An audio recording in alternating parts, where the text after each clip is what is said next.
What's the meaning of approximation?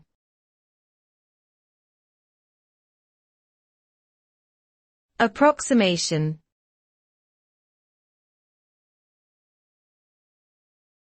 Approximation.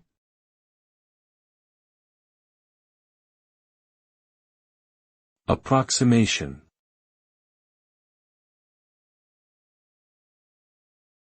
Approximation.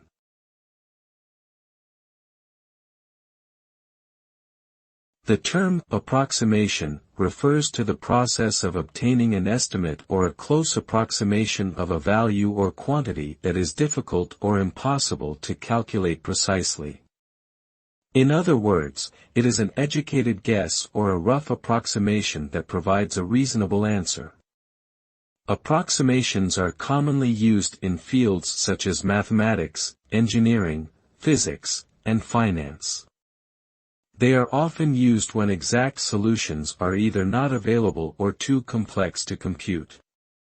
Although approximations can sometimes introduce errors into calculations, they are useful as they allow us to make progress in understanding complex problems.